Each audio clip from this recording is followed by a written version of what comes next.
To the first story. I don't work for you full-time anymore, so you need to pay me a freelance rate to fix your problem. I had been working as a consultant on a major project for a tech firm. I was the subject matter expert on hashtag system, an antiquated database program that was basically obsolete and which this company kept around mostly for convenience. I'd been with the company about a year and only ended up as the SME on that system because the other SMEs had quit. Why, you ask? Well, the project manager over the product using that system, Jim, was a nightmare. Lack of communication, flexible due dates that spanned weeks, and threw curveballs at the last minute. Demands of time tracking in multiple systems, none of which were actually utilized unless they were trying to prove someone was doing something wrong. It was a mess! I found another job and put in my notice, a full 3 weeks notice, just to make sure that they could find someone. They never scheduled me to train anybody, so I assumed they found someone who had experience in hashtag system. I turned in my keys and computer and then I left.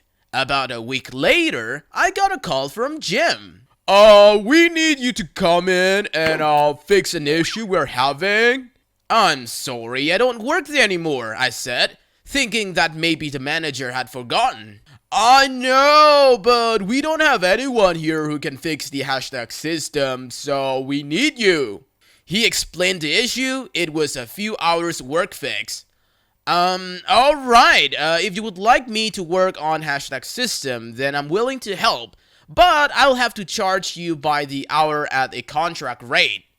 And it will have to be after hours because I have a new full-time job. The manager balked. Oh no, you will come in and work at my original hourly rate. No. I explained as carefully as I could. First, since I'm not your FT employee anymore, I have none of your FT benefits. Second, this will be after hours and, from my perspective, overtime work. So again, I'm happy to help you, but it will be at a new rate per hour. That is stupid! You know how to fix this. This should be easy for you. I'm not paying you new rate for something you already did at old rate. At this point, I lost my patience. I'm not bartering with you. Take my rate or don't. Next time you call, it will go up. Now listen here, you dog. I hang up. He called back immediately. I picked up the call. I need you to come fix this now. He yelled into the phone. Well, I can't do that, I said politely. Well, my rate is new rate plus $50 per hour. You can't do that, Jim shouted. I'm not paying you extra to... New rate plus $75 per hour. No, you're ducking. New rate plus $100 per hour. Keep going, Jim. I have all day. There was a really long pause. New rate? I'll do that, but nothing more. I'll be honest with you guys, I really considered doubling down for the elevated rate, but at the same time, I know a win when I see it, so I took the job. I assume he did find a new expert because I never did another job for them again. Well, I would say Jim is a terrible negotiator. The second story. I don't work here, I'm here for my lunch. Let go of me or I'm calling the police. Okay, so 2 years ago, I worked at my local mall's Poundland, basically the British version of the dollar store. It was 3 days before Christmas, and if you ever worked retail, you know what a nightmare that is. In the mall, there is this cute little cafe, which I sometimes like to get my lunch at. It's a bit on the pricey side, so it's a rare treat for myself. I was dressed in my shop's uniform, which was black dress trousers, black polo, black leather dress shoes, and a name tag with hair tied up if long. It very closely resembles the cafe's uniform, except for the fact that my name tag clearly says Poundland on it, and they wear shirts, not polo. The times I've been there for lunch before, I've sometimes been mistaken for staff, but people generally very good about it when I explain. But this day was not the case. On this day, the cafe was of course quite busy. I mean, the Christmas rush are as eager to eat as I am. I get a table and sit down waiting for my order when I feel a woman tapping my shoulder quite roughly. I actually ended up with a bruise from this, as I bruise easily. Do you think you should be taking up a table when people are waiting to be served? I explained to her that I'm on my lunch break and don't actually work here, but in the shop across the mall. Of course, she doesn't believe me and insisted that I'm lying. I point to my name tag and then ask that she leaves me alone. This, it seems, was the wrong thing to do, as she then drags me out of my seat by my arm. Now, I'm a tiny girl, I'm like 5'2" if I'm lucky, so moving me was easy for her. And she begins to scream for manager while dragging me from my seat. By now, everyone is staring at us, and I tell her, I don't work here, I'm here for my lunch, let go of me or I'm calling the police. At this time, the manager runs over and shouts at her to let go of me. She begins to scream about how the servers here are lazy and how I was taking up a table that should go to a customer. And he just looks at me, then at her, and tell her that I am a customer and do not work for his cafe. In the end, the mall security threw her out, and I was asked if I wanted to press charges. By this I mean, I was asked if I wanted to get police involved like at all. There were no police there, as mall security dealt with the issue. I didn't think it worth the hassle for an apology. I got free lunch that day from the cafe, so thanks for the free lunch, crazy woman who cannot read a name tag. Well, I would say you should have pressed charges, because Karen, who would, assault random stranger, will do it again unless they meet some kind of consequences. The third story. Lady orders me to let her out of no parking zone. I have a highly specific job that usually sends me to construction sites where somebody not knowing what I do would say, I just watch the digger load trucks. Of course, it's more complicated than this, but it's not important for the story. My company is usually hired by the owner of the site, not the company which is actually building there. Because of this, I only have to work with the workers there, but I'm not required to do something else.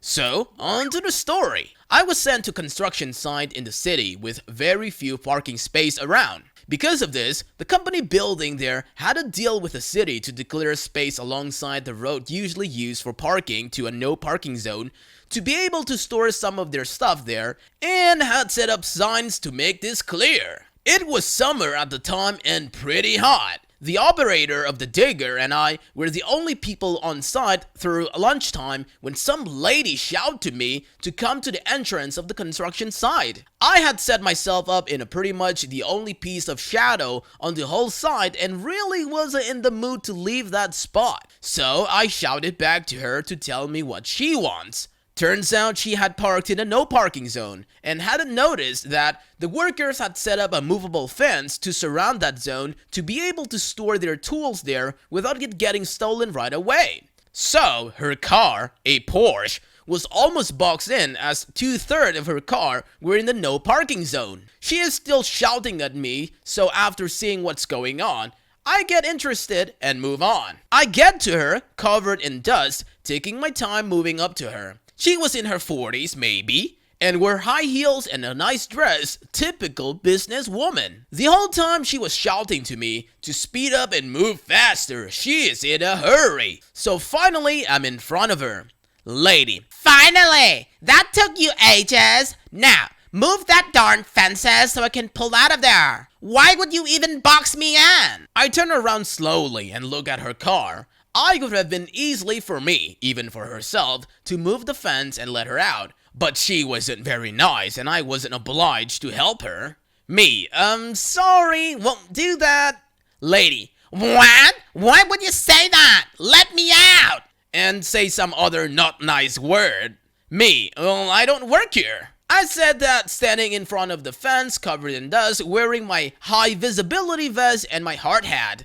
Left her speechless for a moment. Then all hell broke loose. That I was lying, she would get me fired, she would call the police because this was theft, she knew the mayor, and all kind of other things. I just kinda stood there, pretty amusing on the inside, just like the operator in his digger, who was laughing so loud I almost could hear him over her screeching. While it was a bit amusing seeing her go off at this point, I was a bit pissed too, because I only could imagine how this entitled brat was speaking to people she actually had power over.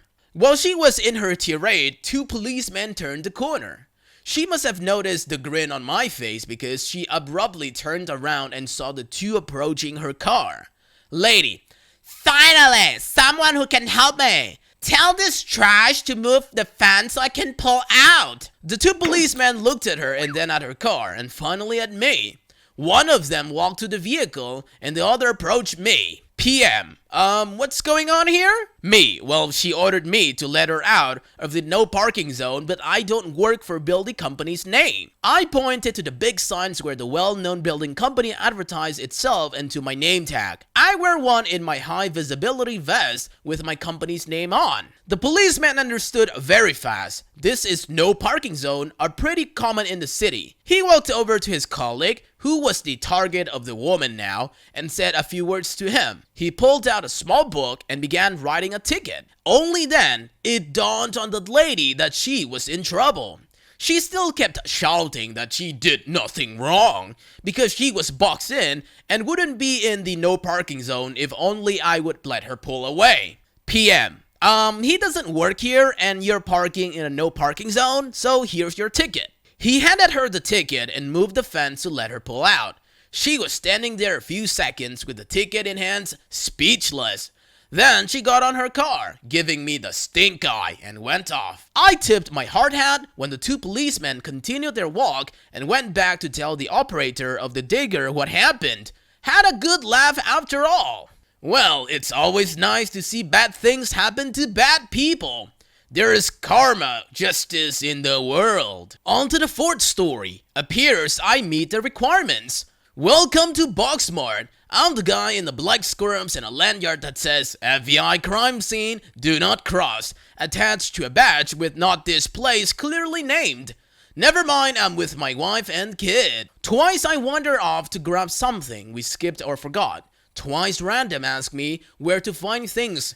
Frozen veggies, frozen seafood section, both oddly placed in my opinion. Both times, I'm not too sure. I don't work here, and I try to avoid this place. Sorry, on and we go. Now, I'm reaching atop the high shelf to get a meal replacement drink because I often need to not feel hunger pain while not having time to properly handle it. In reading the label and chatting with wifey about it, spidey sense fails me. Wife looks up behind me a couple of times and I don't register that I've applied for a new job. She tugs my sleeve and clears a path for Karen, saying, "Scooch over, babe, I think she needs in." And I move while turning and saying, "Sorry, lost in the label." My application has been accepted. I'm hired and I start a new position 15 seconds ago. I receive a verbal warning for no conduct immediately. When you're done messing around, I need you to show me where Irrelevant item. is. Your useless kid just point and sent me the wrong way. Took about 10 seconds of blinking, thinking, and checking out my outfit to realize all you need is a lanyard of any kind to get a job here. Coincidentally, it takes the same amount of time for a wild Karen to ignore all the signs present and become enraged at not having their demands met with groveling. Are you useless too? Let's go. I need a relevant item today. I give wifey a good solid kiss. She blinks and stares confused. Be back in a sec, beautiful. Be good for mommy, buddy. Kiddo doesn't think much, but wifey catches on. Really? Okay then, have fun. I check on my badge again, just to see if ignition kicks on for Karen. Appears to run on steam and the coal fire is heating up. I'm pretty new, but we'll find it. Right this way, ma'am. She made it down 4 aisles that most definitely wouldn't have what she wanted before mentioning my incompetence. I cannot see why they'd put you in charge. I can't help but agree. Well, I'm right there with you, ma'am. Seems like a major oversight. She follows through the pet food, by the fish, and through the shoes, but draws the line at electronics. I'm looking for a relevant food item. Why would you take me here? There's no food back here at all. It's been fun, but I'm bored, and she's either gonna get the point shortly or never. Yeah, you're probably right. Maybe we should get someone that works here. Should we try at the register? They can probably call a manager from there. Looks like the at-will employment in my state kicked in. She walked off toward the food and I haven't received a next schedule. I'm not hurt though, the pay was terrible. Wow, a combination of r/I don't work your lady and r/malicious compliance in the same post? Blessed! On to the fifth story. Just run across the store and tell them to answer the phone. I used to work the customer service desk at a large grocery chain in Pennsylvania. By far, the most common call we got was people asking for the pharmacy. For us, and for a lot of large chain stores, the pharmacy is its own separate entity in all respects except for sharing the building. Think of it like two different stores at a shopping mall. They had a different name, different staff, different logo, different everything. For us, we weren't even on the same phone system for privacy reasons. So, when people would ask to speak to the pharmacy, the only thing we could do was to give them the information to connect to the pharmacy directly. We'd often get people who call and begin spilling their medical history before you could stop them. But this was one of the most memorable calls. Based on the voice, this was an adult like in their 30s or 40s. Me, thanks for calling large grocery store. My name is Chris. How can I help you? Lady, Hi, can you connect me with the pharmacy? me, well, I'm unable to transfer you, but I can give you the pharmacy's direct number to call. Lady, no, I just want you to transfer me. Me, well, I understand. The pharmacy is a separate store and on a different phone line. So my phone here isn't able to transfer you. But I can give you their phone number to call them directly. Lady, so why won't you transfer my call? Me, I'm sorry, it's a bit of a pain. I know, I wish I could. The phone just can't do it because they have their own system so that patients don't accidentally leave voicemails with sensitive medical information on the grocery store's phone. But I have their number ready for you to connect with them directly. Lady, Fine. give her phone number, about 30 seconds goes by, and my phone rings again. Me, thanks for calling large grocery store. My name is Chris. How can I help you? Lady, Hello, I just spoke to you about calling the pharmacy. I called and they didn't answer. I cannot see the pharmacy from my station, but on Saturday mornings they were always busy. And given the length of time between calls, she couldn't have called more than once. Me, well, I'm sorry about that, ma'am. It's very possible that they are very busy. But I'm sure that if you call back a few minutes or leave a... Lady, I don't want to leave a message. I want to talk to someone now. Can you call over and ask them to answer the phone? Me, I want to help, but I can't really force them to answer the... Lady, I'm going to hang up and call them. You go over there and tell them to answer the darn phone while I'm calling. Me, ma'am, I'm afraid that I cannot do that. Like I said, if you call and leave a mess... Lady, why won't you help me? Go over and tell them to answer the phone. Do you even understand what I'm asking you to do? Me, ma'am, I understand what you're asking me to do, and I'm afraid I can't do that, but I can. Lady, I want to speak to your manager. Me, I'm happy to connect you with the pharmacy manager, but I cannot transfer you. You have to call them directly. Click. Wow, Karen be like, the pharmacy is a separate store with its own phone line, but she still asks, why won't you connect me? Wow, what an airhead. That's it for today, fellow humans. Thanks for watching. Be sure to leave a like, comment, and subscribe. See you guys next time.